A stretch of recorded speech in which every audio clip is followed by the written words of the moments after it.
Hello everyone, my name is Dushyant Sengar and this is second in series of building image classification app using CreateML on Xcode platform. So in the previous video we were able to download a machine learning model that was able to classify image.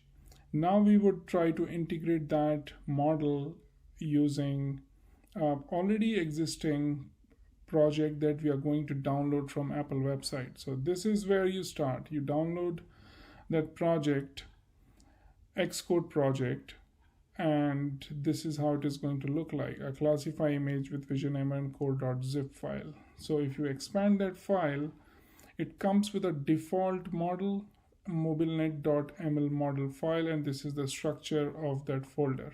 And this is the project code file.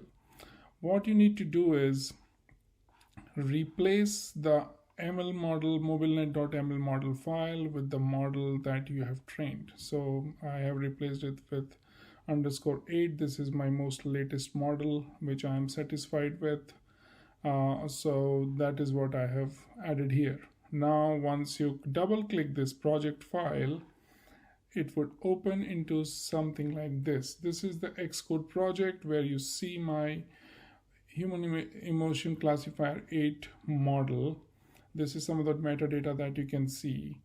If you try to preview this now, you can actually do some testing here, but there are predictions that you would want to see. So the input image structure here is very specific. This is what it takes as the size of the input image. The output is also in the form of a dictionary, wherein it would have a probabilities in the dictionary form corresponding to all the 4 labels, and then it would also output the class label of the class with the highest probability, and then it has some metadata information also available here. Then what you do next is move to the code file itself. In this entire piece of code that you see here, the only change that you need to make here is in this classification request function. So replace your mobilenet.model with the name of your model file, and that's it.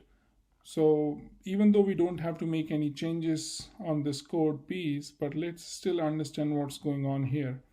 So let's scroll to the bottom where we have a function called image picker controller. This image picker controller triggers the classification request using this update classification function and passes an image that is chosen by the user. So once this update classification is invoked, what it does is 2 things. So first is gets the orientation of the image, and then second, it creates a handler which is going to perform the classification request. So once the classification request is being performed, it comes here to your original classification request function. That is where it sees that a model object is being instantiated, and then also there's another completion handler that is being invoked, which would actually do the processing classification processing, and then prints the output of that process classification happening. So this process classification function is also defined here, which is nothing but it does the classification and then is kind of outputting the top 2 classifications, and then along with the probability values here. So it's pretty simple.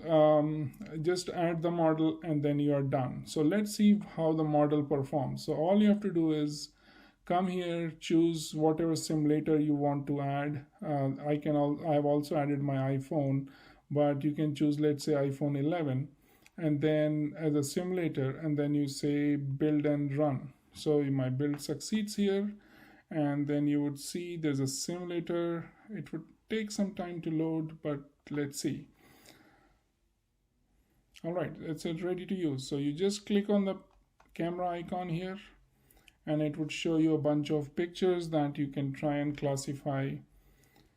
So let's see. Okay, so we have these 5 emotions displayed here. Let's see how does the model perform on each of these. So let's choose this lady here. All right, so it's classifying, and then it classifies a disgust human face, which is very accurate. So let's try something else. Let's try this man. It's a happy human face, 99%, which is good classification. Then look at this sad person here. It's a sad face with 72% probability. Very interesting. And look at this happy guy. Yes, he's indeed happy. So this is working, and this is all you need to do. So it was very quick. You just train a model, add it to a pre-existing project, and then using a simulator, you are ready to go with the working app. So thanks for watching, and look forward to meeting again.